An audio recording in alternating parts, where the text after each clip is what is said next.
Hello, hello, and welcome to the Journal Star Sportswriters podcast. I'm your host, Adam Duvall, joined by Stan Morris, small school football beat writer, sports editor Wes Huett.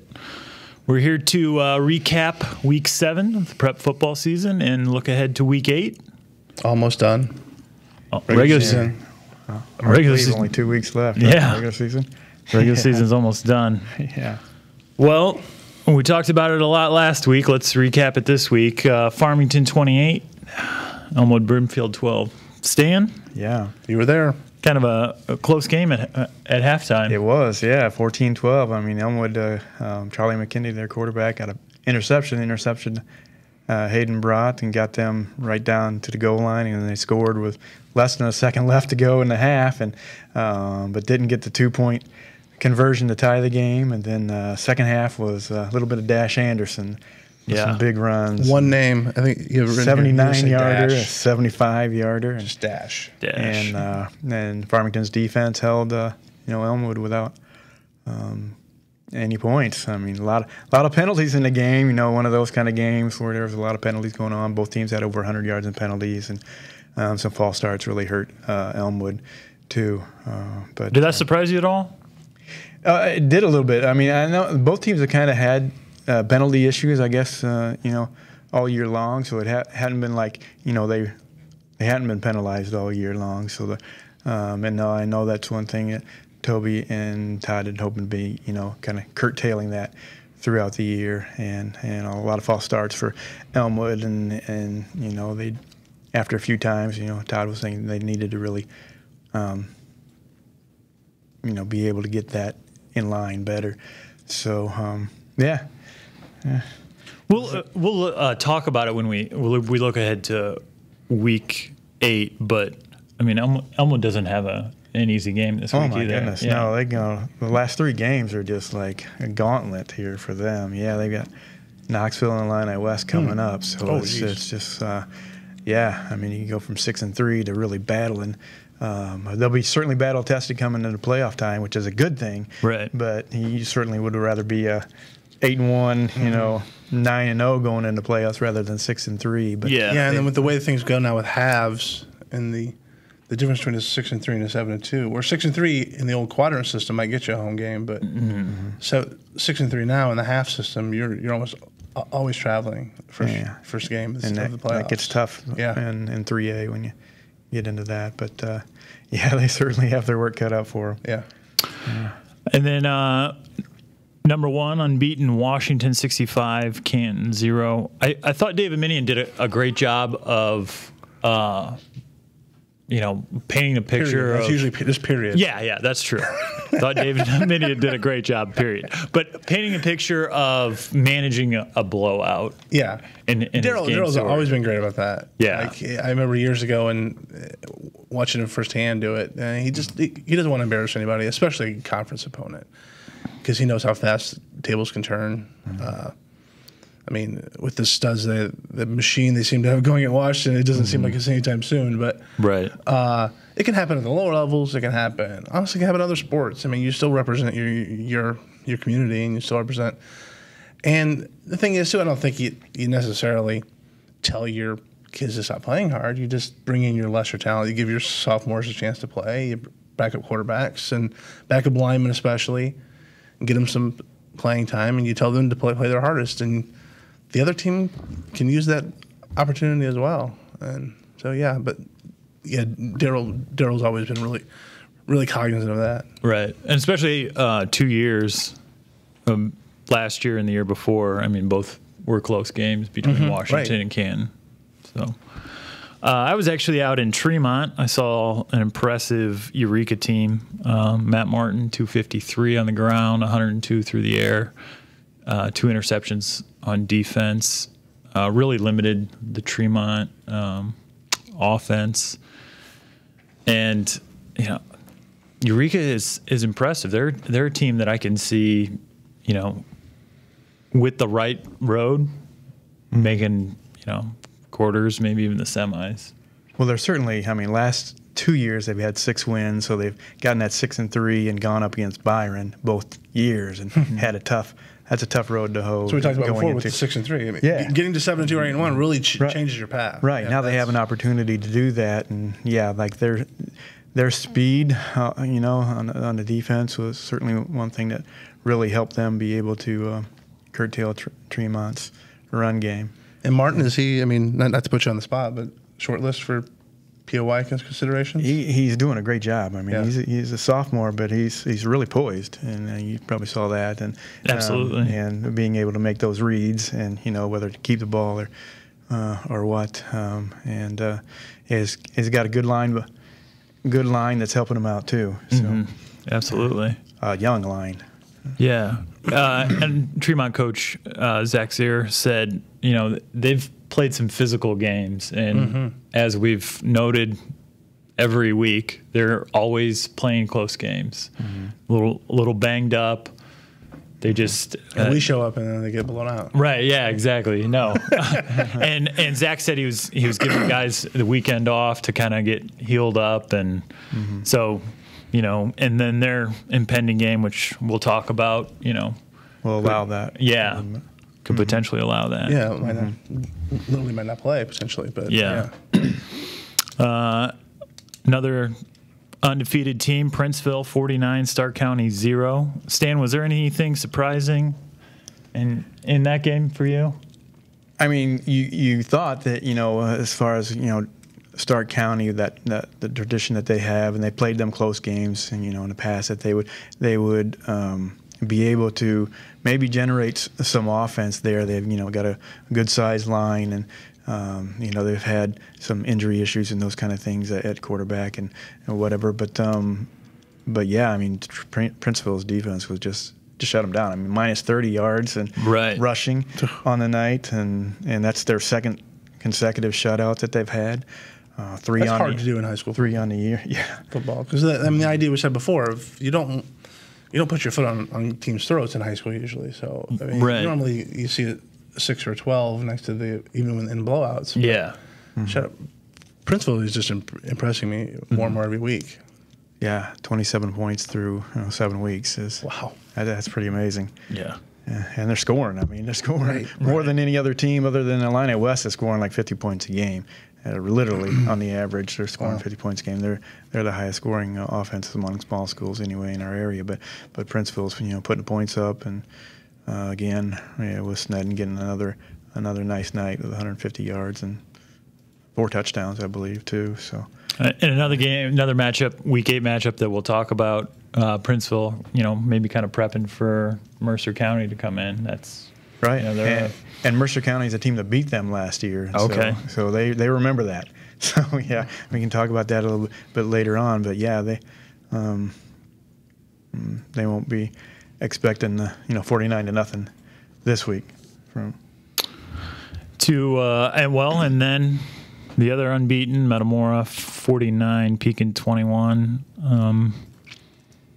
Kind of touch on it. I mean, Pekin scores 14 points on a running clock, but I mean, this game was way out of hand, over. Kind of what you expected. I thought Pekin could score a little bit. I mean, that's Pekin is one of those teams where they kind of keep running the same stuff even when they're down. So he'll keep passing, he'll keep trying to push it, that's his prerogative.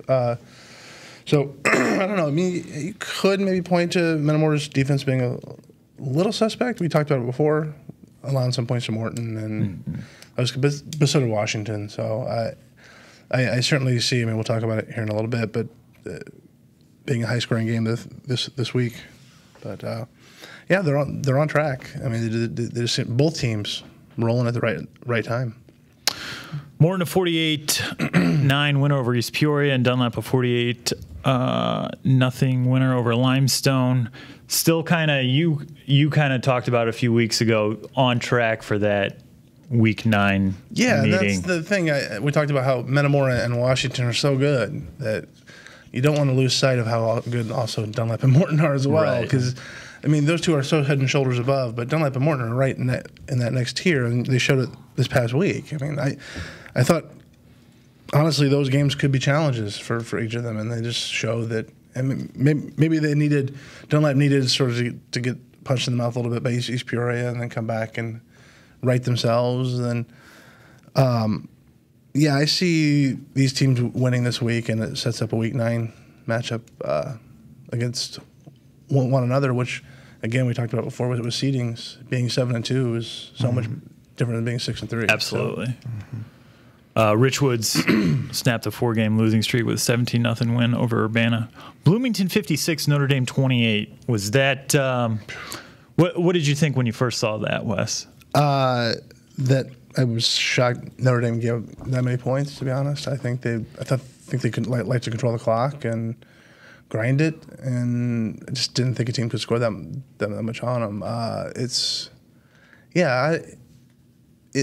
Bloomington maybe a little. They seem like they're just schizophrenic, like kind of what we talked about last week. Both these teams, and Irish kind of needed that game. I mean, I know Lockport's winless, but I mean that's an 8A team, so it's not going to be an easy task.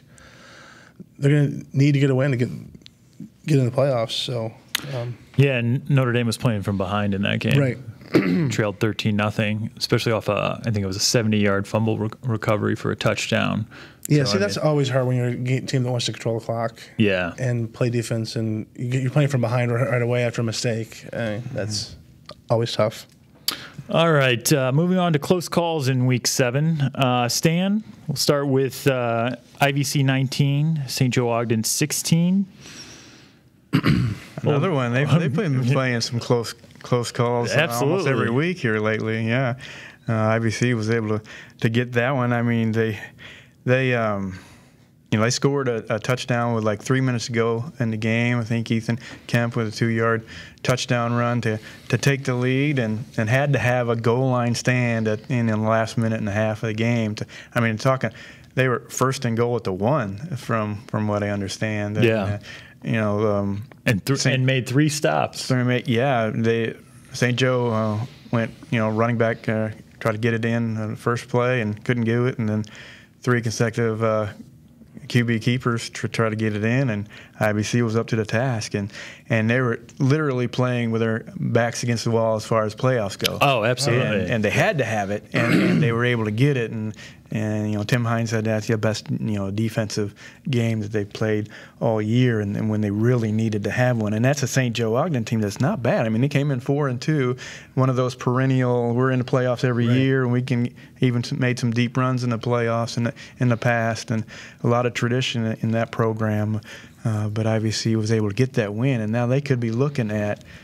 They've got a real good shot at finishing with 5 wins. And if they get 5 wins, they're pretty much guaranteed to be in a 10-team league. Sure. You've got the points to be able to make it into the playoffs. So really huge win for them. And they had a goal line stand in the first half also. So big one for them. Another close call. DMAC just is another team that seems to play so many close games. They lost to Fisher 19-18. I mean, they were ahead 18-7, and their defense gave up 12 fourth-quarter points. Two fourth-quarter touchdowns. And that's tough because, like we've even talked before, I mean, they have Tri-Valley and GCMS and they're 3-4 right now, and it's like, oh man, they just really needed to have that game. And they've made some progress here and there over the year and gotten the running game going, and they have some good receivers and a young quarterback that's made some progress. But it just seems like just getting over that edge. They just needed to get that other win. They had to have that one. They had to have like that I said, I could see them rising up to beat Tri-Valley this week, but GCMS is just beating everybody by 50. They're just a machine. I don't see anybody even coming close to them.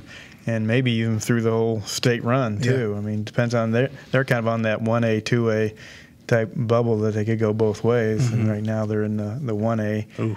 But they won state. Princeville GCMS matchup coming down the road maybe. Oh boy, they won state last year in 2A, and now they may be 1A in the playoffs this year with an even better team. So wow. Then we had one more close call on the large school side. We had Champaign Central 21, Peoria High 20. Is that a result that was from a point total standpoint, maybe a little head scratching or? Yeah, Peoria High doesn't get shut down very often. Even like I said, even when they're scrambled to make playoffs like they have in the last couple of years, they're obviously not the machine they were 2 years ago. But this was, I think, kind of Champaign Central, it was their homecoming game, and kind of jazzed to play it, and this was a big game for them. And I don't know. Peoria High's battling some injuries and some issues over Gabe Hernandez with the quarterback and all over the place. So they're gonna have to work to get in the playoffs. It's certainly not a done deal. Okay, moving on to just one thing. Stan, let's start with you. All right. I'm going to go with the Chicago Public Schools. And that whole situation there that just was almost one of those things that could really throw the playoff picture and just upheaval. What's going to happen there? Because they decided to cancel Week 7 games over the Van Dyke murder trial and the fear of violence going on there. And there's an IHSA rule that says you can't play 2 games in 1 week. And so it's like, okay, are we going to lose those games, and are those 4-4 teams not going to make the playoffs now, and just all the implications that could happen with that. Thankfully, it didn't happen. They were able to get those games played on Monday. Most of them played on Monday. The playoff eligible ones. Playoff eligible. There was still like 29 that didn't reschedule. Okay. Yeah. So. There was another issue too with New Lenox Providence didn't want to travel to Mount Carmel, Mount Carmel and play because of fear of. And Mount Carmel said, "Well, we'll show up and play." So you need to, with the public league, at least they had a little bit of control over both teams. Like all the decisions were made by one body, whereas this, they didn't show up, and that's a forfeit. So there was talk on Twitter I saw, especially that those public league games don't get played.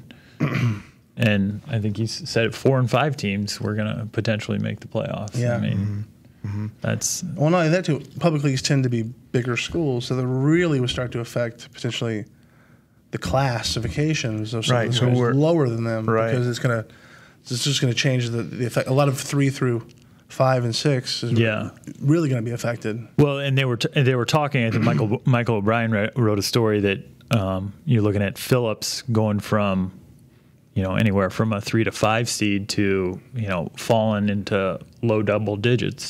Same with Simeon, not playing those games. So that was definitely certainly the safety of kids is paramount to a football game. Oh yeah. But, absolutely. Wes, how about your one? Just one thing. Flanagan Cornell Co-op had to quit playing at halftime this past week. 44-0 loss to El Paso Gridley. We got in the information, and good old Merlin Haas over in El Paso said they had to stop playing because of kids getting hurt. And they had 20. They lost 26 games in a row now. 26 losses. Hurt with numbers less than 30 at the beginning of the year. Right. Yeah. They have 3 schools, but they just can't find people for them. Stan, you might. Yeah, about that. That's a program that's been in the playoffs a lot. They played up until 2014. They had 9 straight years in the playoffs, and just numbers issue. You go through cycles like that, and really, when you're talking small schools, and it's too bad because you're. Especially like you say, they're trying to draw from 3 different schools, and you would think, River Valley has that same issue, drawing from 3 different schools, but still can't get enough players to field a team in some years, and then they've had to forfeit some games because they didn't have enough bodies to be out there. And it's like losing big absolute losing, kind of the way it works. But 26 in a row. You're a sophomore or junior in that school. You're like, I want to go out to do what? Get beat by 40 every Friday? There's no reason. Obviously, you want to get, not to say anything about, it's just hard to recruit kids to lose. I'm not saying that it'll happen. They'll turn a corner eventually. It happened at Peoria High. It happened at East Peoria for a little bit of a stretch. It happens at Lincoln. All kinds of schools where it's just years and years of losing. All it takes is a coach who can get kids out, or it takes a special athlete like a quarterback to come in. One class to come in. Right. I thought River Valley might have turned the corner a few years ago when they had that really good senior class. And, got in the playoffs that year, and then just couldn't get kids kept back out again. Yeah. Well, Stan, let me ask you this, and you reported on this in August regarding Roanoke Benson, and they were added to the co-op. They were. You initially reported 5 to 10 players. How many players did it end up being? And at least going into week 1, they only were able to get 3 of those kids from Roanoke Benson, and they were certainly expecting, hoping to have 10 or that kind of thing, that kind of number, but it ended up being just 3, and I don't know if those 3, they're still there, if they maybe even added. Yeah, we're able to add some more after that, but give you context, the 3 schools have about 500 kids combined. So there's really, I mean, there's plenty of 1A. How many does Princeville have? How many kids are in that school? Oh, that's a good question. I don't know what their number is certainly less than right now. 500. Oh, definitely less than 500. Yeah. So it isn't a situation of not having enough kids. It's just getting them out to play, right? Really, and it's hard. I mean, you get travel for practice, and especially if you live in Roanoke and you got to drive to Flanagan or whatever. But the dissolving of the co-op between Eureka and Roanoke Benson, I feel was a big factor in maybe discouraging some of the Roanoke kids not to go out. I mean, didn't play football for a couple of years. Yeah, you're small school player of the year last year. Was a kid from Roanoke Benson. Yeah, went to Fieldcrest. King Grandy, right? Mm-hmm. Yeah. Yeah. So I mean, there's all kinds of factors that just interlace and move, and it's. So my just one thing is 0, as in number of senior offensive linemen for Eureka. Andrew King, Thomas Cahill, Sterling Spencer, Joe Bear, Connor McDonald, all juniors and sophomores. Very Bob Levitt-like of you to name all 5 offensive linemen. Did you do that? I did. You did? I did. I didn't read it. Oh, geez. Yeah, no. That was an old Bob Levitt thing, who sort of taught us the way we cover football here, and we've sort of maintained a lot that he's taught us over the years. And yes, about what was his rule? Like 1 lineman for every ball carrier you mentioned, or something. I don't think we follow that rule, but it's a nice rule of thumb. Right, but I mean, Matt Martin behind guys. I mean, you look, they're 6-1 this year, but I mean, it's kind of hard not to say, okay, these kids are going to be 1 year older, 1 year more mature, 1 year in the weight room. What's this team going to look like in 2019? Nice. Right, and they, on top of that, they've got 7 juniors and 5 sophomores that are part of that starting group. I mean, making up 17 of those positions, I think. So that's a lot of underclass talent there that's really coming together maybe earlier than they thought it would. Yeah. So, all right, planning preview. Let's preview Week 8, Washington at Metamora. Oh, is that happening? That is happening. That little game? That's happening. I don't know, I didn't see this polls this week. Did Metamora move up? I did not see them before. I assume they moved up. They were 7 last week. Washington was 1 with a bullet even. This is, I mean, we'll get to it later when we pick it, but this is for everything for the league. I think it's obviously some pride. These 2 are huge rivals. I mean, they're separated by 8 miles of blacktop between Washington and Metamora. They lift weights together. They grew up together. I mean, the years I covered them, a lot of those kids intermingled, and like I said, we're taught together. And they're there not only, like I said, in on the field with rivalries, but I mean, they're always helping out each other with charities too. I mean, Sam Diaz a few years ago had a cancer thing, and the Washington kids came over and then the tornado happened, obviously, and then Metamora steps over and helps out with Washington. So it's such a great, rich rivalry that to have these 2 state-ranked, unbeaten teams be neighbors as well just adds so many more layers of interest to it. Great quarterback play. Yes. 3-year starters, will them, right? Yeah. So, and line play too. That's always key. Weight room quarterback, longtime coaches, rivals. It seems like it checks every box of big game. Right. It's kind of fun. You have the big, small school. I mean, unbeaten's going against each other 1 week, and then this next week you got the big school side of it. That's right. Unbeaten's going against each other. That's the way it should be, right? Yeah. Who wants to buy me a 50-50 ticket? No kidding. Yeah, that's going to be some money. It's got to be $2,000 plus, easy. Oh yeah, without question. So we have a full slate. We'll go touch on the middle line here real quick. Dunlap at Canton, Morton at Limestone, Pekin at East Peoria.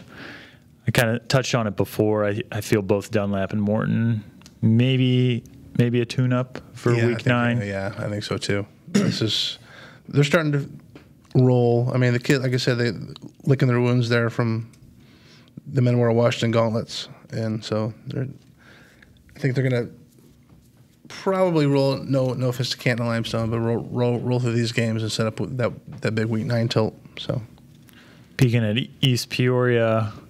Yeah, Pekin was tough. I mean, they're out of the playoff hunt. We're gonna kind of see what they're made of now and play out the string. We'll get back to the kind of core of 4 games that are kind of bigger. Richwoods is at Danville.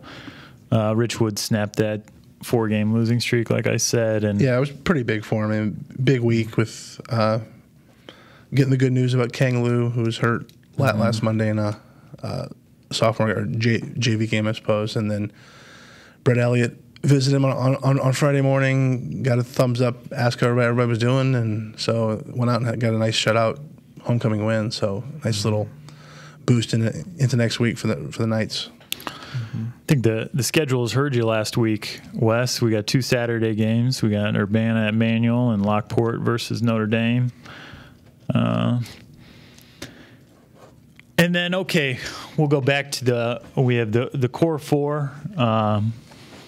Elmwood at Knoxville.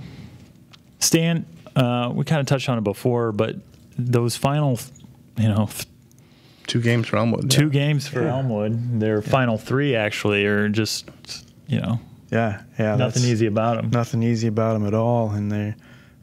You come off such a emotional game of the Farmington and, all that rivalry situation, right, and unbeatens and, wanting to kind of, Farmington's won the last 3 going into that, and Elmwood wanting to get that win. And you spend so much energy in that game that, can you bring it back up and dial it back up for a program like Knoxville that's just rolling right now? I mean, They've won 4 in a row. They're scoring about 50 points a game in those 4 wins.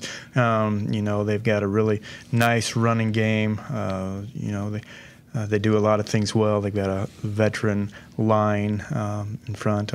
Case Henenfent is their running back, featured running back, but they've got a couple other guys that can really help out there too. So, yeah, it's a tough one for Elmwood to go into that situation. Can they, bounce back against a really good team, and then you got to get right back up in week 9 against a team that is just blitzing everybody. But Elmwood is the program. They're steady. They do what they do, and they do it really well. And if there's a program that can kind of, steer into that, that's a program that can. Because they don't seem the type of program that's going to let up mental block stop them. Right. I mean, they'll get beat if they're beat on the field. They'll get beat because they got beat. They won't be because they weren't focused or weren't well coached or weren't. It'll just be they got beat. Yeah, I'm sure they dove that first loss, and you really want to get back, absolutely. To it. I think they dove into film probably on Saturday, got back to it on Monday, and all those things that Todd Hollis has probably been saying all year after wins. That the kids were like, okay, but we won, coach. Like now, hey, you didn't this time. So a lot of times you learn more things in a loss, right? Definitely. Than you do a win, and going to Knoxville. So that's tough. Tough to go on the road with that too. Princeville hosting Aledo Mercer County. Princes have something to prove. I mean, you touched on it before. They do. I talked to John Carruthers, the coach, and as I asked, it was last week in the back of those kids' minds, and he said, it's in the front of their minds. they remember it, and those seniors that were juniors last year, they remember that stung, that they're going into week 9 and got beat by Mercer County. So they certainly, going into that game, want to prove something. But and Carruthers seems like I haven't talked to him personally, but from the way you describe him and talk about him, he seems to have mastered that sort of high school football coach mentality of, like, putting a chip on his kid's shoulders. Like, no one believes in us outside this locker room. That type of kind of stuff that they know in the back of their head really isn't true. But if you convince your kids that you have something to prove all the time. Like the top coaches in there are so good. Pat Ryan is great at that. Right. Pat Ryan still, even in the years where they were just destroying everyone and had Division I recruits. You hear him talk to them like, no one believes in us. We're not going to, like, come on. Like, who are you fooling here with this stuff? And Princeton was out beating these teams, shutting teams out 2 weeks in a row, and now they're still like, we got something to prove. Yeah. Well, I mean, you got to go in for something. Yeah, sure. Oh, yeah. It's all. You've said it, 9-0. They want to go 9-0. They want to go 9-0, and I think they want to go beyond where they went last year too, in the quarterfinals. Sure. And they want to show that Chicago area that they're not going to just get to them and then lay down. They want to get beyond that. So, something kind of Stark County did. Speaking of Stark County, who just got rolled, did a couple years ago. Finally broke through and got to that state title game. And, right. Yeah. Bloomington at Peoria High. I've thrown it around a lot, but kind of a must-win game for Peoria High. Yeah, they got a tough Normal Community, I believe, in week 9. So is that right, or maybe I'm mistaken? But yeah, it's an interesting matchup. Being at home is huge. Obviously, you always play better at home, but they certainly shouldn't lack focusing what Bloomington did to Notre Dame last week. So it's a team that coming into Peoria on a little bit of a roll. So it get some of those kids healthy, hopefully. And like I said, now it's a situation where you have to win one of these last 2 games to get in. And even if you do, I'm not even sure if the playoff points are there or not. I mean, it kind of depends on the non-conference matchups of having Notre Dame play a winless Lockport team doesn't help, because then all those types of points come into play. So, Fieldcrest at Eureka, is that a trap game for? Well, no. I mean, Fieldcrest is really good. So it's another one of those games that Eureka's. They're playing some really good teams back to back, and so they're playing. I mean, Fieldcrest is a team that's got a lot of 3-year starters on it. They kind of had some bumps in the road at the beginning of the season. They've won their last couple, kind of getting back to where they thought they would be. This year they're sitting at 4-3, and they're certainly wanting to get that 5th win, to make sure they're at least playoff eligible. They have a pretty decided size advantage on that line. But Jason Bachman was talking to him last night. He was saying, we hope we can use our speed to kind of negate that, and be able to, get off the ball maybe a little quicker and be able to get some movement on that line to be able to, because they certainly have now, like we talked about, they're looking to improve their playoff positioning. They're in the playoffs now. Now it's the time where you want to get a higher seed than where you might be if you trip up. So yeah, Bachman said we want a home playoff game. We're not happy with just 6 wins. We want a home playoff game. The final 5 in the metro area: Farmington at Abington, Tri-Valley at DMAC, Tremont potentially at Flanagan, IVC at Bloomington Central Catholic. Stan, you had heard that Flanagan will suit up. According to I talked to Zach Zaire last night, and he said they're planning on playing. It was those kids that got injured in that game and weren't able to finish that game, but it wasn't injuries that would take them out of this game. So as of right now, Flanagan's planning on playing that game. Okay, and then Heights at North Fulton. All right, we're moving on to the picks. Last week, Wes, Stan, and I all had Farmington winning, Notre Dame winning. Wes went with Tremont. Stan and I went with Eureka. Stan's I'm at 8-1. Stan's 6-3. Wes 5-4. Playoff eligible. 5-4. Playoff eligible. Okay, Wes, let's start with you. Washington at Metamora. Pick first, and then tell me why. I got to go with Washington. I honestly just don't think Metamora is going to be able to score with them.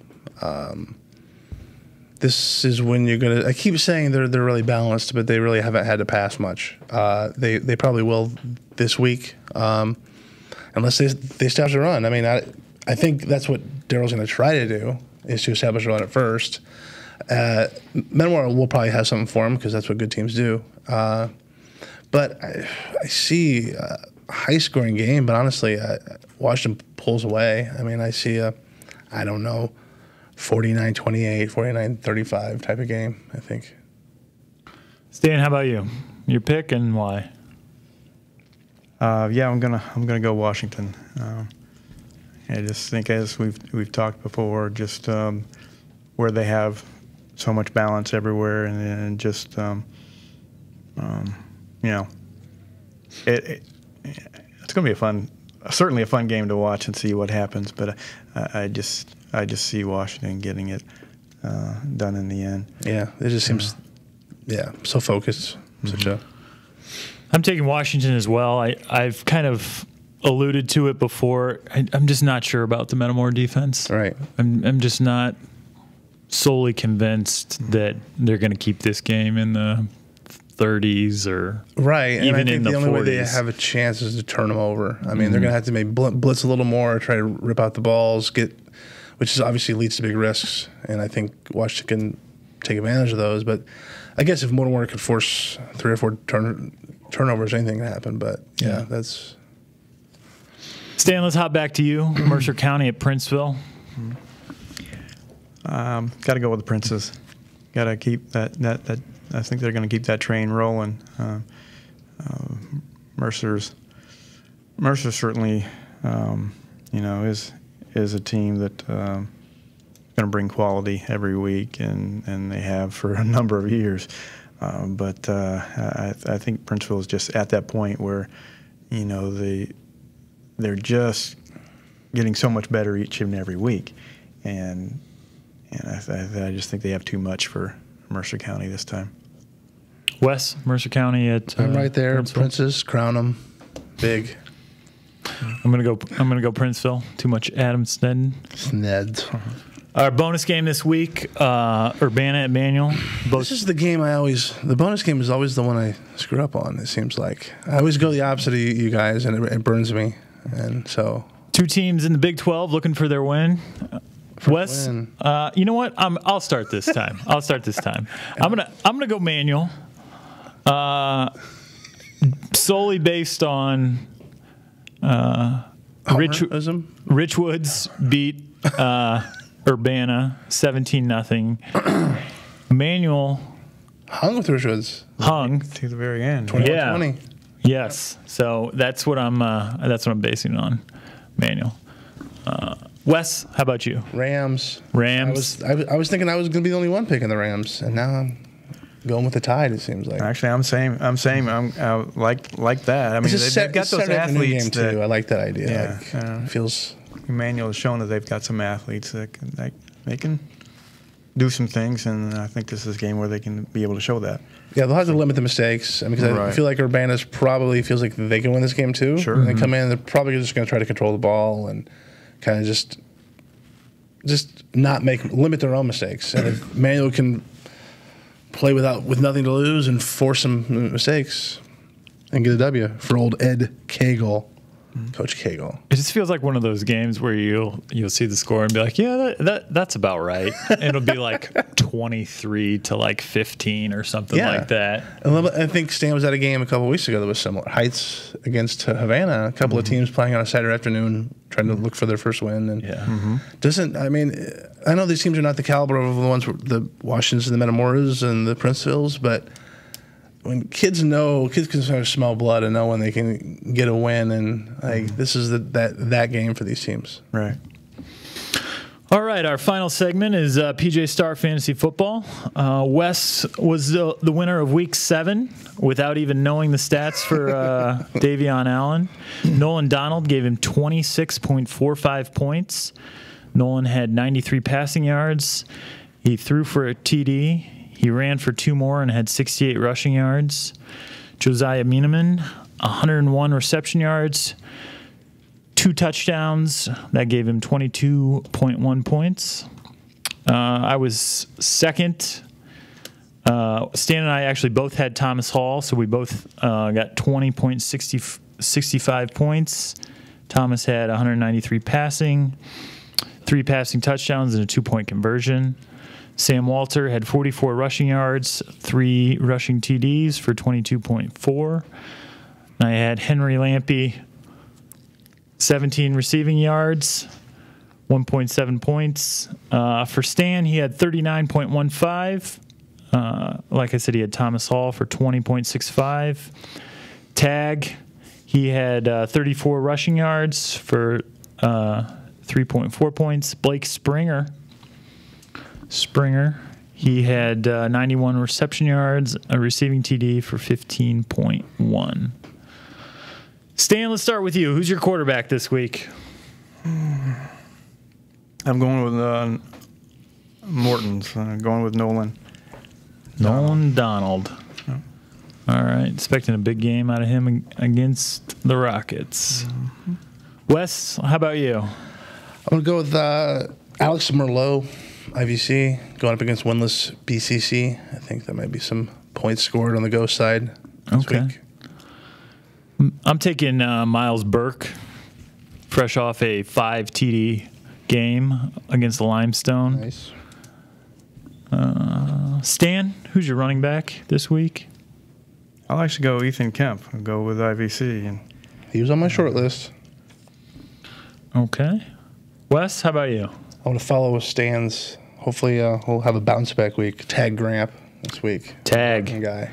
Okay. I feel like they're going to be playing ahead, so running the rock. I'm going Dash Anderson. I think he'll. You've been saving that one? I've been saving Dash. And I think Abington Avon is perfect time to bring him out. Stan, who's your wide receiver this week? Wide receiver this week.